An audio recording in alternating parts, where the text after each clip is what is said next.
I wrote a speech,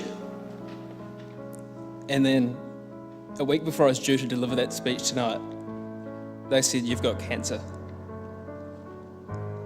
They said, if you don't get any treatment within the next 3 weeks, you're going to die. And then they told me that I wouldn't be here tonight to deliver that speech. But luckily, that speech isn't about what's to come. It's about what an amazing year it's been. And you didn't really expect me to write a whole other speech from my hospital bed, did you? So it started like this. If I've seen further, it is by standing on the shoulders of giants. Bernard of Chartres compared us to dwarves perched on the shoulders of giants. He pointed out that we see more and further than our predecessors, not because we have keener vision, nor greater height, but because we are lifted up and borne upon their gigantic stature and knowledge. I want to share with you all some words which I hold particularly close to my heart. Words which meant a lot more to me this year than they ever could before. It is not the critic who counts, not the man who points out how the strong man stumbles, or where the doer of deeds could have done them better.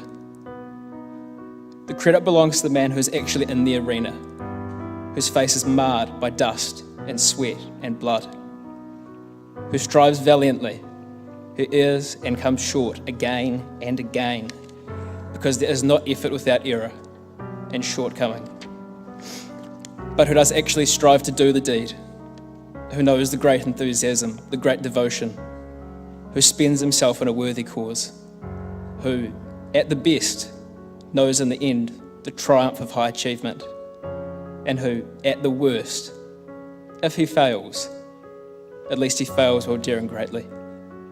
So this place shall never be with those cold and timid souls that know neither victory nor defeat. My middle name is Ross. I was given it not long before I was born because my great uncle Ross, he drowned in Sri Lanka.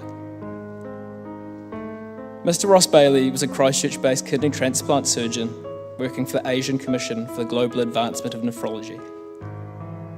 He was known for making a serious difference to an extraordinary number of people's lives, back when organ transplants were an amazing feat. And all humility aside, he was the best in the world at it. A true pioneer, the first person to perform a kidney transplant in New Zealand. He was also an old boy of Christchurch Boys High School. He came from a working class background, the only one of his siblings to go to university, and he went on to save numerous lives because he could, because he sought higher things. His funeral saw the cathedral in the square bursting at the seams with people that he'd helped.